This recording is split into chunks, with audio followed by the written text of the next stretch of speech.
देत नाही.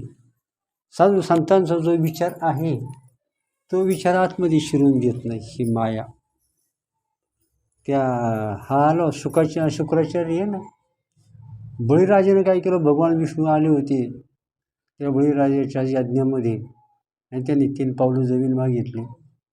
3 पावलं भगवान विष्णू साक्षात आली होती यज्ञामध्ये आणि काय मागितले त्यांनी, देव. आता देवाने मागावं का भक्ताकडं? परंतु श्री विष्णूंनी काय केलं, वामन अवतार आणि त्याला काय केलं, यज्ञामध्ये आला आणि 3 पावलं जमीन मागितली. तर तेव्हा राक्षसांचे गुरु शुक्राचार्य तिथं शुक्राचार्य त्यांनी ओळखलं का हा विष्णू हा कपटाने आलेला आहे, राक्षस कुळाचा घात करण्यासाठी आलेला आहे. आणि म्हणून त्यांनी काय केलं, त्याला खुलवलं बळीराजाला, को तू संकल्प सोडू नको, 3 पावलं जमीन याला देऊ नको, तिथं राक्षस कुळाचा घात आहे आणि हा साक्षात विष्णू आहे. मग तेव्हा बळीराजा काय म्हटलं का माझा घात जर होणार असेल नाही का, आणि त्या विष्णूला जर समजा भगवान विष्णू जर माझ्या दारात येत असतील आणि मला दर्शन देत असतील, माझ्याजवळ काही जरी मागितलं तरी माझं त्याच्यामध्ये कल्याण आहे. माझा घात झाला तरी चालेल. मग देव आडवा आला बरं का, गुरुच्या देव आडवा आला तर देवाला सोडावं, आणि देवाच्या आड जर गुरु आला तर त्या गुरुला सुद्धा सोडावं नाही का. आणि म्हणून काय सांगितलं, तर त्या बळीराजानं काय केलं, त्या गुरूंचं सुद्धा ऐकलं नाही का, साक्षात विष्णू माझ्याकडं आलेले आहेत आणि यासारखं भाग्य कोणतं आहे नाही का. मग तसं आपण सुद्धा काय करायचं आहे, आपल्या इथं आता मनुष्यजन्म खूप महत्त्वाचा आहे. आपण ऐकतो नाही का, ऐकतो, परंतु काय होतं, लगेच बुद्धीतून जातं.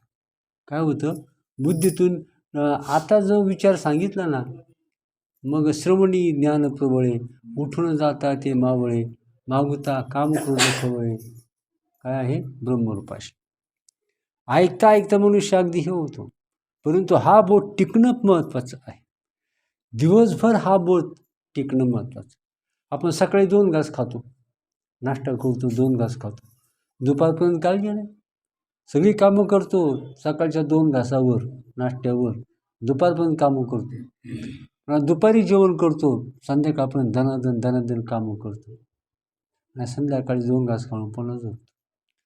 मग त्या 2 वेळचं जेवण जर माणसाला दिवसभराची शक्ती देतं नाही का, तर थोडंसं चिंतन जर केलं तर आपल्याला त्यांनी का ऊर्जा देऊ नये आपल्याला नाही का. परंतु काय होतं, तर आपल्याला मिळतं नाही का, धन मिळतं, पण आपला खिसा मारला जातो. रोज 1 लाख रुपये मिळतात, कामाला गेलो ना 1 लाख रुपये मिळतात, पण कामावून घरी जाता जाता खिसा मारला जातो. 1 लाख रुपये रोज मिळतात, पण रोज 1 लाखाचा खिसा मारला जातो नाही का. ते बुद्धीमध्ये आपल्याला ठरत नाही, हेच करायचं आहे. म्हणून याला म्हणायचं 60वेला हरी जेणे हृदय मंदिरी, हे साठवायचे. परंतु काय होतं, आपण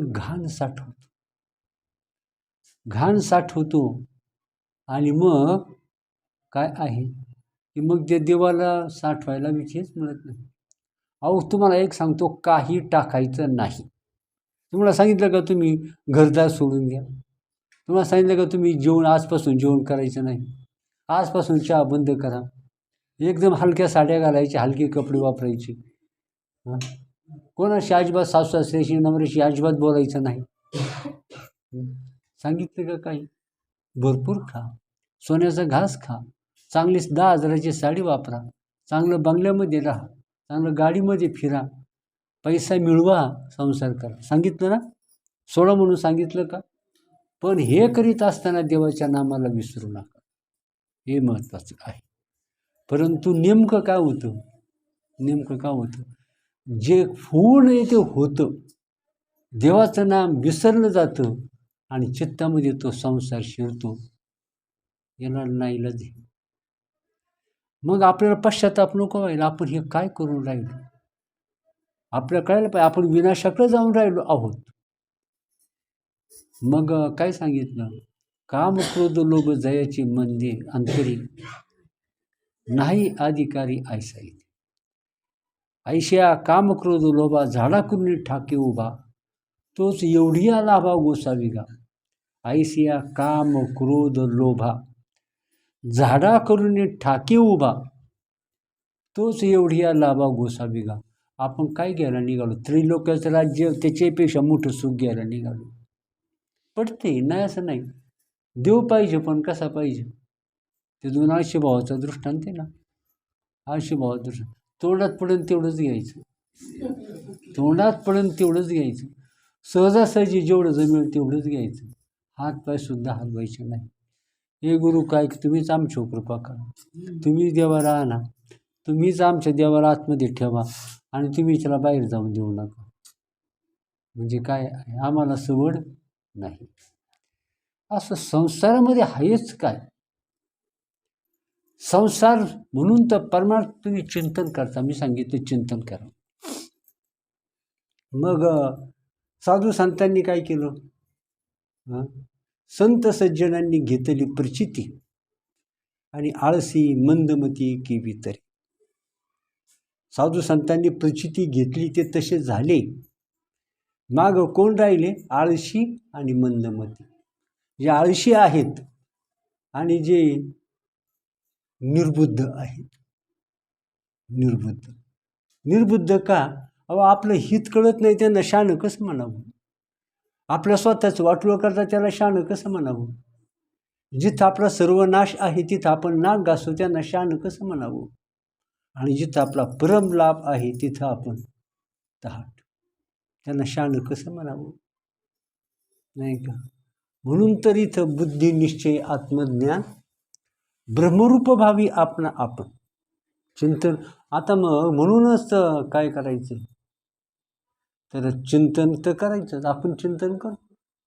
आता तुम्ही काही एकदम कसे आहेत? तुम्ही आता काय असं म्हणतात ना, जुनी लोक म्हणतात पहा, आड्यात नाही उभ्यात, आड्यात नाही उभ्यात आणि मोडलं खुब्यात. धड शहाणं नाही, धड येडं नाही. नाही का? येडं जर म्हणावं तर आपल्या घरी जाते आणि शहाणं जर म्हणावं तर जे करायचे ते करीत नाही. नाही का? मग आता काय? म्हणून पहा, परममूर्खा माझी मूर्ख. काय म्हटले? परममूर्खा माझी मूर्ख, जो संसारी मानी सुख, या संसारा आयुष्य दुःख आणिक नाही. शास्त्र सांगते, शास्त्र सोडून दुसरं कोणी सांगतं का? संत आणि शास्त्रच फक्त काय करतात? ते आपल्याला काय करतात? संसारातून बाहेर काढतात. संसारातून बाहेर काढतात. चकवी महाराजांनी दृष्टांत सांगितला होता एकदा, मला खूप आवडला तो, मी बरेच वेळा सांगितलं. एस टी स्टँडवर म्हणे मी निघालो होतो एका कार्यक्रमाला निघालो होतो. आता कीर्तनकर महाराज म्हणजे सज्जन माणसं असतात, दया क्षमा शांती, नाही का? त्यांचं काय असतं? दया क्षमा शांती, जे जे भेटे भूत ते जगाच्या कल्याण संतांची होती. जगाचं दुःख त्यांना पाहत नाही. म्हणून नवरा बायकोचं भांडण झालं होतं. नवरा बायकोला लई मारित होता. नवरा बायकोला एस टी स्टँडवर मारित होता. याला महाराज म्हटले, मला खूप वाईट वाटलं, मला खूप दया आली. आणि म्हणे मी जवळ गेलो, तिच्या नवऱ्याला बाजूला सारलं. म्हणलं, होय बाजूला, काय तिला मारतो? तिला का मारतो रे? होय बाजूला. मी तिला बाजूला केलं. आणि ती बाई मला म्हणते, ए, माझ्या नवऱ्याने मला मारलं, तुझ्या बापाचं काही गेलं? आता काय बोलावं? माझ्या नवऱ्याने मला मारलं, तुझ्या बापाचं काही गेलं? मग खा मार, नाही का? मार खा. मग असंच आहे, नाही का? आणि म्हणून आपण कसं आहे तर काय विचार? म्हणून पहा, संसार आता सांगितलं, संसार तर करायचा आहे, पण आपण आता चिंतन करतो, पण अर्धी हाळकुंडाने पिवळं व्हायचं. पिवळं होता हां, एका ग्लासात आंघोळ करायची किंवा एका तांब्यात आंघोळ करायची, एका तांब्यात आंघोळ करायची, नाही का? एक जण बायकोला म्हटलं, मी चाललो आत्महत्या करायला. काय आत्महत्या करायला चाललो? म्हटलं, मला आता जगायचंच नाही. म्हटलं, मला संसार नको झाला आहे आता. आता वीट आलं म्हणतं मला संसाराचा नको नको झाले, आता मी आत्महत्याच करतो. तुम्ही कुठे आत्महत्या करते? एका बादलीभर पाणी घेतलं, बादलीभर पाण्यात त्याच्या काकाने आत्महत्या केली होती का? तिथं आत्महत्या कर. अहो तिथं सुद्धा आत्महत्यासुद्धा करता येत नाही. आणि म्हणून संतांनी सांगितलं, करा रे बापांनो साधन हरीचे. अहो संत आपल्याला कळवळून सांगतात, हाक मारून सांगतात, नाही का? आणि ह्या संसारातून ते आपल्याला बाहेर काढतात. आता हे पहा, संसार तर करायला पाहिजे, नाही का? परंतु संसाराचं स्वरूप जर समजलं तरी मी सांगतो, शेवटी ज्ञानी जरी झाला तरी हा संसार सोडण्याचं कारण नाही. परंतु तुम्ही संसार समजून घ्या, संसार समजून घ्या आणि परमात्मा समजून घ्या आणि तुम्ही कसे आहात, कोण आहात ही समजून घ्या. संसाराच्या बाजूने गेलो तर आपलं पुढं भवितव्य काय ते समजून घ्या आणि परमार्थाच्या बाजूने गेलो तर काय आपलं आहे भवितव्य तेही समजून घ्या. आणि म्हणून संत आपल्या काय करतात तर आपल्याला वाटतं हा भ्रम आहे, आपण भ्रमाने. मग भ्रम काय आहे? जग हा भ्रम आहे, नाही का? दृश्य हा भ्रम आहे, मी हा भ्रम आहे, देह हा भ्रम आहे आणि जग हा भ्रम आहे. आणि ही जग हे सुखरूप वाटतं, चांगलं वाटतं, हाही भ्रम आहे, नाही का? मग हा भ्रम जे आपण पाहतो तेच भ्रम आहे. मग भ्रम चांगला आहे का? भ्रम चांगला नाही. भ्रमातून बाहेर पडावं आपण, भ्रमामध्ये राहणं चांगलं नाही, नाही का? आणि ज्ञान प्राप्त व्हावं, माणसानं राजा व्हावं का वैध होऊन वैद्याच्या पालत राहावं? राजा व्हावं का वैध व्हावं? माणसानं वैद्याचं जीवन पसंत करावं का चक्रवर्ती राजा माणसानं व्हावं? तर माणसानं काय, तसं चक्रवर्ती राजापेक्षा सर्वश्रेष्ठ पद म्हणजे आत्मपद आहे. पण साधू संतांचं ऐकलं तर आत्मज्ञान झाल्याशिवाय राहत नाही. काय त्यांचं ऐकलं तर आत्मज्ञान झाल्याशिवाय राहत नाही, आणि त्यांचं ऐकलं नाही तर आत्मज्ञान कधी कधी होणार नाही. मग आम्ही ऐकतो ना, नाही का? म्हणून आपल्या करण्याला अर्थ नाही, त्यांची किती मान्यता आहे आपल्या परमार्थाला, नाही का? ते महत्त्वाचं आहे. आणि म्हणून आता आपण चिंतन करायचं. चिंतन तर चिंतन काय करायचं? आपण चिंतन काय करायचं आहे? तुम्ही काय चिंतन करता थोडंसं? मग आपण चिंतन करतो म्हणजे काय करतो? आपण चिंतन करतो म्हणजे काय करतो? आणि चिंतन कशाला म्हणतात? चिंतनी तद्रूपता. ज्यानं तद्रूप म्हणजे काय तर त्या ब्रह्मस्वरूपाशी एकरूप होतो. आपल्या त्या दुःखाचा विसर पडतो, नवे नवे दुःखच नष्ट होतं आणि त्या आनंदाशी आपण तन्मय होऊन जातो. ते आनंदात आपली स्थितीच पालटते, नाही का? मग त्याला चिंतन म्हणतात. चिंतन म्हणजे काय तुम्हाला सांगतो, ह्या जगाचं नाशवंत स्वरूप आपण लक्षामध्ये घ्यायचं, नाही का? म्हणून जगाचा विचार करायचा, त्या परमात्म्याचा विचार करायचा, देहाचा विचार करायचा, त्या दृश्य जगाचा विचार करायचा, जीवाचा विचार करायचा. तो जीव कसा आहे, नाही का? तो जीव काय म्हणतात? त्याला जीव म्हणतात. तो जीवदशा किंवा ज्याला चिदाभास म्हणतात, तो चिदाभास या देहावर सत्ता कोणाची आहे? खरं मी कोण आहे? आपल्या देहामध्ये दोन मी आहे, दोन शक्ती आहे आणि या दोन शक्तीवर हा देह चालतो. ह्या देहामध्ये दोन शक्ती म्हणजे एक चिदाभास ज्याला जीव म्हणतो, दुसरा परमात्मा, त्याला तो एक शक्ती आहे. देहामध्ये परमात्माही आहे आणि देहामध्ये जीवही आहे. आणि हेच दोन मी आहेत, हेच दोन मी आहेत. ह्या मीच स्फुरण आपलं होत असतं. मग आता खरा मी कोणता? खरा मी कोणता? आपण म्हणतो मी आमका आमका आहे, मी काळा आहे, मी गोरा आहे, माझं वजन 70 किलो आहे, मी सरपंच आहे, मी आमदार आहे, माझं नाव आमका आमका आहे, माझा बंगला आहे, माझी गाडी आहे, ही माझी माणसं आहेत आणि तो माझा शत्रू आहे. हा एक मी आहे, नाही का? आणि दुसरं, आणि तो कसा आहे? अज्ञानी मी आहे, नाही का? आणि तोच सुखदुःख भोगतो आणि तोच पुन्हा जन्ममरणाला आणतो आपल्याला. आणि तो भ्रामक मी आहे, तो जीव आहे, जीव आहे.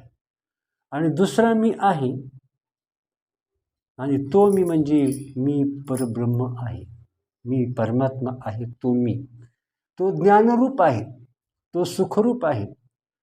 त्या मीशी जेव्हा आपण एकरूप होतो तेव्हा आपलं शुद्ध स्वरूप कळतं, आपलं दुःख नष्ट होतं आणि आपले जन्ममरणातून सुटका होते. आणि तो मी म्हणजे व्यापक आहे, ह्या विश्वाचा तो आधार आहे आणि तो येत जात नाही कधी. तो मी कधी अखंड तो असतो, नाही का? आणि हा जो मी आहे, हा जीव, त्याला चिदाभास म्हणतात. हा कसा आहे? हा सत्य नाही, हा भ्रामक आहे.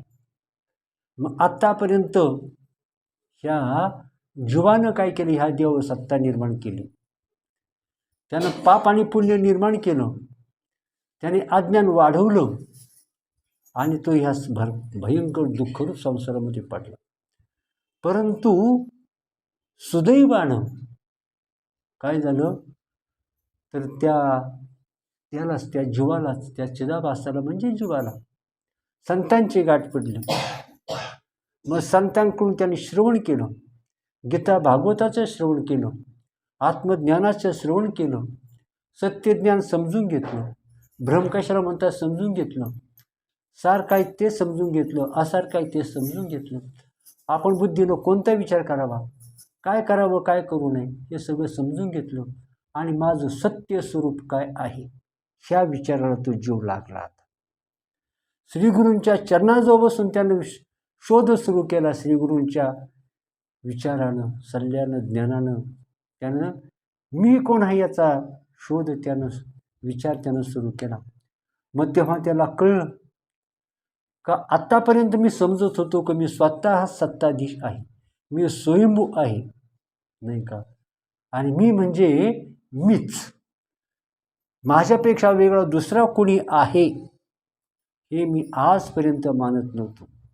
माझ्यापेक्षा मोठी कोणी वरिष्ठ, श्रेष्ठ, खूप मोठी शक्ती आहे, आपलं खूप मोठं एक आश्रयस्थान आहे, आपला सुखाचा ठेवा एक आणखी कोणीतरी आहे हे मी मानत नव्हतो. मी म्हणजे सर्व काही, नाही का? मी म्हणजे आमका आमका, मी म्हणजे आमदार, मी म्हणजे सरपंच, मी म्हणजे गावातला प्रतिष्ठित माणूस किंवा मी कोणीतरी, माझं घरदार, माझे मुलं बाळं, माझी सत्ता, माझी संपत्ती, माझा घर, पैसा अडका, जे काही माझं, याच्यात मी अडकलो होतो, याला मी सत्य समजत होतो. आणि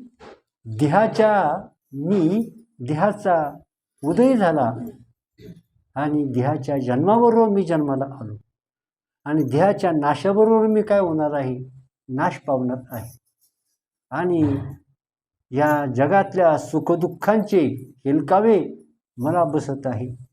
चांगलं झालं ह्या मनाला वाटलं की माझं चांगलं झालं का मी सुख भोगलो, ह्या मनाला वाटलं माझं वाईट झालं का मी दुःख भोगलो. आणि मी किती पाप केलं त्याचाही तपास नाही, किती मला पापही माहीत नव्हतं, पुण्य माहीत नव्हतं, त्याचं फळ काय हे मला माहीत नव्हतं. परंतु आता मला कळलं का माझं स्वरूप कसं आहे, तर माझं स्वरूप सत्य नाही, मी भासमान आहे. एक जी सगळ्या विश्वाला आधार असणारी सर्व जबरदस्त अशा प्रकारची, सर्व व्यापक, ज्ञानरूप, सुखरूप अशा अगाध अशा प्रकारची जी शक्ती या देहात आहे आणि या विश्वात खचून भरलेली आहे, त्या शक्तीवर त्या काय आहे, त्या शक्तीच्या आधारावर मी जगत आहे, नाही का. त्या उदाहरण जर पाहिजे झालं, त्या गावातल्या विहिरीला वाटायचं की मी किती मोठी आहे, सगळं गाव माझ्यावर जगतं, माझ्यामध्ये पाणी आहे, त्या पाण्यावर सगळं गाव जगतं, सगळं गाव सुखी होतं, आणि म्हणून मी किती मोठी आहे. परंतु नदी आटू लागली आणि विहीरही आटू लागली, आणि मग विचार करता करता त्या नदीनं विचार केला, नाही का. आणि मग तिला कळलं की ही जी शक्ती आहे, आपल्यामध्ये जेवढं पाणी आहे हे आपलं स्वतःचं नाही, तर जवळून वाहणाऱ्या नदीचं आहे, नाही का. किंवा अजून एक आपण थोडासा विचार जर केला की एक मोठे सावकार होते आणि सावकारानं काय केलं, त्याची अनेक दुकानं होती. एका गावातलं एक दुकान सावकाराने काय केलं, त्या गावातल्या चांगल्या माणसाला ते दुकान चालवायला दिलं. तो दुकान चालवायचा आणि उरलेले पैसे एका खात्यावर जमा करायचा. तर तो माणूस वारला आणि त्याचा मुलगाही ते दुकान चालवायला लागला. मग त्याला असं वाटायचं हे दुकान कसं आहे, हे माझंच आहे, नाही का. आणि ही श्रीमंती माझीच आहे, हे दुकान माझंच आहे, आणि मी ह्या दुकानच्या जोरावर म्हणजे माझ्या बळावर एवढा मोठा झालेलो आहे, नाही का. परंतु हे दुकान कोणाचं होतं, तर दुसऱ्या सावकाराचं होतं. याला फक्त दुकान चालवायला दिलं होतं, आणि सावकाराच्या शक्तीवर, सावकाराच्या मालमत्तेवर, सावकाराच्या सामर्थ्यावर हा दुकान चालवत होता. आणि एक दिवस सावकारानं सांगितलं हे दुकान बंद कर, आता तुला काढून टाकले, हे दुकान दुसऱ्या चालवायला द्यायचं. आणि मग त्याला कळलं की आपलं काय आहे. तसं ह्या जीवाला कळलं. किंवा अजून उदाहरण सांगतो तुम्हाला, थोडंसं आपल्याला शास्त्राच्या ज्ञानाकडे जावं लागेल. आपण चंद्र सूर्य पाहतो, नाही का. आता सूर्य कसा आहे, स्वयंभू प्रकाशमान आहे. सूर्याच्या ठिकाणी प्रकाश आहे आणि चंद्राच्याही ठिकाणी प्रकाश आहे. पण सूर्याचा प्रकाश हा कसा आहे, तो स्वयंभू प्रकाश आहे, आणि चंद्राला स्वतःचा प्रकाश नाही. काय होतो, सूर्याचा प्रकाश चंद्रावर पडतो आणि त्या प्रकाशाने चंद्र प्रकाशमान होतो, नाही का. चंद्राला स्वतःचा प्रकाश नाही, सूर्याच्या प्रकाशानं तो प्रकाशमान होतो, आणि म्हणून सूर्य अखंड असतो. सूर्याचा प्रकाश रात्रंदिवस असतो का नाही. आपल्याकडे दिवसभर असतो, आणि तिकडचे जे देश आहेत, पाश्चिमात्य देश, अमेरिका, रशिया काय असतात, तिकडेही तो रात्रीचा प्रकाश देतो, नाही का. म्हणजे सूर्य अखंड प्रकाशमान असतो, नाही का. आणि चंद्र मात्र कसा असतो, सूर्याच्या प्रकाशावर तो प्रकाशमान असतो, नाही का. आणि जसा सूर्याचा प्रकाश मिळेल, सूर्याचा प्रकाश जास्त मिळतो तेव्हा तो काय होतो, तर पौर्णिमेचा दिवस असतो. आणि सूर्याचा प्रकाश मिळेनासा झाला का चंद्र काळा पडतो, ते अमावस्या असते. ज्या दिवशी सूर्याचा प्रकाश त्याला मिळत नाही त्या दिवशी चंद्र अंधारात असतो, नाही का. अंधकारमय त्याचं स्वरूप असते, आणि मग ती अमावस्या चंद्राचं स्वरूप. आणि सूर्याचा फुल प्रकाश मिळाला का मग ती चंद्राची पौर्णिमा असते, फुल प्रकाश असतो. तशा प्रकारे जीव हा आत्मप्रकाशावर, नाही का, वाढत आहे. आणि मग त्या जीवाला कळतं का माझं स्वरूप सत्य नाही, आणि माझ्या ठिकाणी जी शक्ती आहे, मी जो देह चालवतो तर त्या परमेश्वराच्या शक्तीवर आहे. परमेश्वर, आणि म्हणून काय करतो परमेश्वर. आता उदाहरण पहा की आपण पाहिलं की एका हंडीमध्ये पाणी ठेवलं, आणि त्यामध्ये सूर्याचं प्रतिबिंब पडलं, तर जीव म्हणजे ते प्रतिबिंब आहे, आणि सूर्य म्हणजे तो परमात्मा आहे, आणि हंडी म्हणजे हा देह आहे, आणि प्रतिबिंब म्हणजे तो जीव आहे. मग जसं त्या हंडीतलं पाणी प्रकाशमान झालं, ते पाणी प्रकाशमान झालं कशामुळे झालं, ते सूर्याचा प्रकाश प्रतिबिंब त्या हंडीमध्ये पडलं, आणि ते प्रतिबिंब प्रकाशमान म्हणून ते पाणी प्रकाशमान झालं. तसं त्या परमात्म्याचा प्रकाश ह्या जीवावर पडला आणि जीवाला सुद्धा ज्ञानरूप शक्ती आली आणि त्या ज्ञानरूप शक्तीवर हा देह चालू लागला, नाही का. आणि मग काय होतं, त्याला जेव्हा कळतं का ही माझी स्वतःही शक्ती नाही, नाही का, मी परिपूर्ण नाही, तर मी त्या परमेश्वराच्या सत्तेवर, परमात्म्याच्या सत्तेवर मी अवलंबून आहे, माझं हे खरं स्वरूप नाही, हे त्याला कळतं. आणि मग तो काय करतो, स्वतःचं समर्पण त्या परमात्म्यामध्ये करतो. तसं जीव हा सत्य नाही, तो भ्रामक आहे, ते परमात्म्याचं प्रतिबिंब आहे, ती परमात्म्याची तात्पुरती शक्ती आहे, परंतु जीव हा काल्पनिक आहे, नाही का. आणि जीव हा देहाबरोबर आला आणि काय होतो, देहाबरोबर आला आणि देहाबरोबर जातो, परंतु परमात्मा येतही नाही आणि जातही नाही, नाही का. जीव सुखदुःखी होतो, तो परमात्मा सुखदुःखी होत नाही. त्या परमात्म्याला देहाच्या आधी परमात्मा, देहाच्या नंतर परमात्मा, परंतु तो जीव मात्र कसा असतो, काही काळातच असतो. तो जीव, माणूस झोपला रात्री का तो जीवसुद्धा काय होतो, अदृश्य लोप पावतो. माणूस का झोपतो, तो जो जीव आहे चिदाभास, चिदाभासाचा जेव्हा अंतःकरणामध्ये लोप होतो चिदाभासाचा, तेव्हा जीव झोपतो, परंतु आत्मा मात्र कधी झोपत नाही, आहे का. आणि चिदाभास कशा अवलंबून असतो तुम्हाला सांगतो, हा देह आहे म्हणजे अंतःकरण आहे, देहामध्ये आत्मा आहे. आता जीव म्हणजे काय ते तुम्हाला सांगतो. जीव म्हणजे 3 तत्व आहे. जीव म्हणजे 3 तत्व मिळून त्याला काय म्हणतात, जीव म्हणतात. एक तर अंतःकरण आहे, अंतःकरण अधिष्ठान आत्मा आहे, आणि त्या अंतःकरणात पडणाऱ्या आत्म्याचं प्रतिबिंब, या 3 गोष्टींना मिळून जीव म्हणतात. लक्षात आलं का. देहामध्ये असणारा आत्मा, त्यामध्ये देहामध्ये असणारं अंतःकरण, त्या अंतःकरणामध्ये आत्म्याचं जे प्रतिबिंब पडतं तो जीव आहे. म्हणजे नुसत्या आत्म्याला जीव म्हणत नाही, नुसत्या अंतःकरणाला जीव म्हणत नाही, आणि नुसत्या त्या अंतःकरणात पडणारं परमात्म्याचं प्रतिबिंब त्यालाही जीव म्हणत नाही. या तिघांना मिळून जीव म्हणतात. जीव म्हणजे आलं लक्षात, 3 तत्व म्हणजे जीव, नाही का.